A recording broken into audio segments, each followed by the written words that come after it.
አንተም ስለ ሙስሊሞች ያለን አቋም እስቲ ያሳውቅ። ስለ ሙስሊም ኢብራሂም በድሩን ታውቀዋለህ? ላለፉት 17 ዓመታት የልብ ጓደኛዬ ነው። ከዩኒቨርሲቲ ጀምሮ አንድ አልጋ ላይ እየተኛን ለሱ የሚላከውን ብር አብረን እያጠፋን ለኔ የመጣውን ስንቅ አብረን እየበላን እስከ ዛሬ ድረስ በጓደኝነት ጸንተናል። ይገርማል። ሳገባ ሚዜ ኢብራሂም በድሩ ነበረ። ሁለተኛው ሚዜ መለሰ ይባላል። የፕሮቴስታንት እምነት ተከታይ ነው። ላለፉት 17 ዓመታት ምርጥ ጓደኛዬ ነው። ለሱ የተላከ ገንዘብ የኔ ነው፣ ለኔ መጣ በሱ የሱ ነው። እስካሁን ድረስ በጓደኝነት አብረን ዘልቀናል። የልቤን ማማክረው፣ ሚስጥሬን ምነግረው፣ እድገቴን ማሳየው ጓደኛዬ ነው።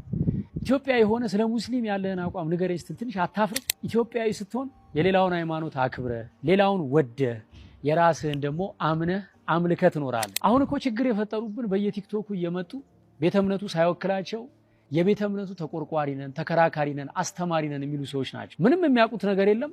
በሚያውቋት ትንሽ ዕውቀት ምንም የማያውቀውን ህዝብ ይማርኩና ተከታያቸው ያደርጉታል። ሲመቻቸው ደግሞ ወደ ራሳቸው ዓላማ ይገነጥሉታል። ሁሉም የሃይማኖት እምነት ተከታይ በዚህ ሰዓት መጠንቀቅ ያለበት ነገር ቤተ እምነቱ አስተምሮ ያልሾማቸው ዕውቅና ያልሰጣቸው ግለሰብ ሆነው ትንሽ ዕውቀታቸውን ሃይማኖትና ዶግማ አድርገው ካልሰበክን ከሚሉ ግለሰብ የሃይማኖት አስተማሪዎች ነው። እኔ ከኢብራሂም ጋር ኮሮና በገባ ወቅት አንድ ቤት ነበርን። ወቅቱ የረመዳንና የአብይ ጾም ነበረ።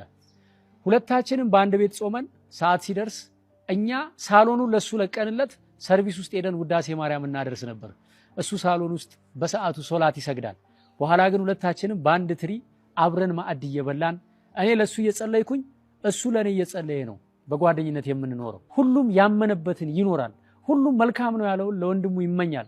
ከዚህ በተረፈ በመስደብ የሚሰበክ ክርስትና፣ በማንቋሸሽ የሚሰበክ ሃይማኖት ግን የለም። እግዚአብሔር አምላክ የሁሉም አባት ነው። ለሁሉም መዳን ይጨነቃል። የሁሉም ህይወት ያሳስበዋል። እኔ ስለ እግዚአብሔር ብዬ ብሳደብ ስድቡ ኃጢአት ሆኖ ያስወቅሰኛል እንጂ ጽድቅ ሆኖ አይቆጠርልኝም። አንተም ስለ አላህ ብለህ እኔም ብትናገረኝ ዋጋን በሰማይ ታገኘዋለህ። እኔ ስለ ሙስሊም ያለኝን አቋም ዳሩ ሰላም መስጊድ ሂድና ኢብራሂምን ጠይቀው። ብቻ ምን አለፋ ኢትዮጵያዊ ሆነ ስለ ሙስሊም ምን አቋም አለ አይባልም። ኢትዮጵያውያን ተዋደን ተፋቅረን ተከባብረን አንዳችን የአንዳችንን ሃይማኖት አክብረን በፍቅር በሰላም አንዳችን ለአንዳችን እየጸለይን የምንኖር ህዝቦች። ከዚህ ቀደም በሐሰተኛ ነቢያት ላይ አንድ ስታንድ አፕ ኮሜዲ ሰርቼ ነበርና አንዳንድ ሰዎች እንዴት አንተ ሃይማኖቱን ትናገራለህ ብለው ኮሜንት አድርገውብኝ ነበረ። እኔ የማንንም ሃይማኖት አልናገርም። በወቅቱም በሃይማኖት ስም ራሳቸውን ሸፍነው ሃይማኖቱን የማይወክሉ የፕሮቴስታንት ቤተክርስቲያን ዕውቅናም ክብርም ያልሰጠቻቸው ነገር ግን የግል ጥቅማቸውን የሚያራምዱ ብዙዎችን እየጎዱ ያሉ ግለሰቦችን ለመቃወም ነበር ኮሜዲውን የሰራሁት። ብዙዎች ተረድተውኛል። ጥቂቶች ደግሞ ሳይረዱኝ ቀርተው የፕሮቴስታንት ሃይማኖትን የምጠላ መስሏቸው ነበር። በፍጹም ማንንም አልጠላም። ሁሉንም አከብራለሁ፣ ሁሉንም እወዳለሁ።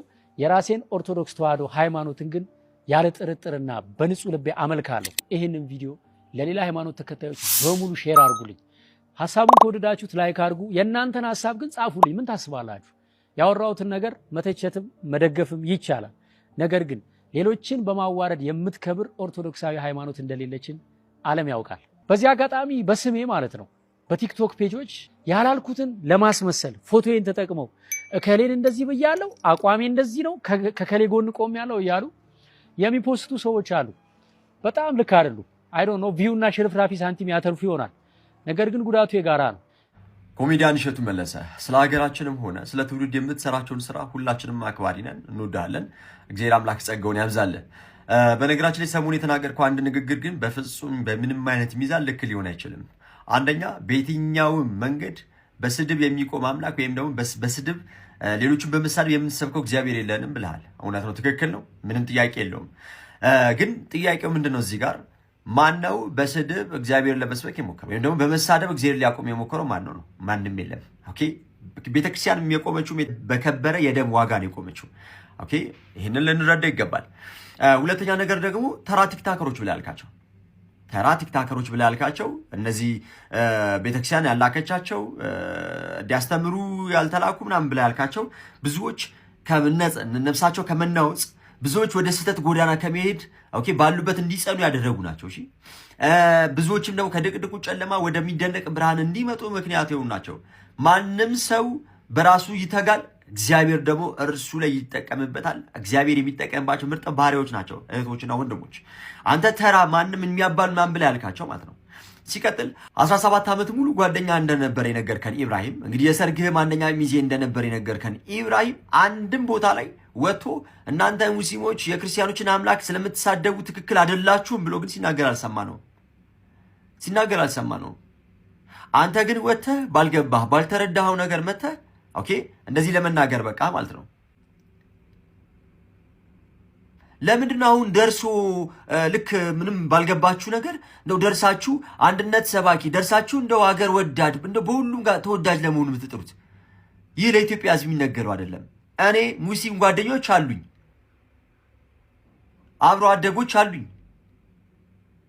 በእነርሱ የደስታቸውን በሀዘናቸውን ጊዜ ተካፋይ ነኝ፣ በሀዘኔም በደስታ ጊዜ ተካፋይ። ይሄ ነገር ለኢትዮጵያ ሕዝብ ሊነገረው አይገባም። የሚነገረው አይደለም። ትናንትም የነበረ ዛሬም ያለ ወደፊትም እስከ መጨረሻው ድረስ የሚቀጥል ነገር ነው።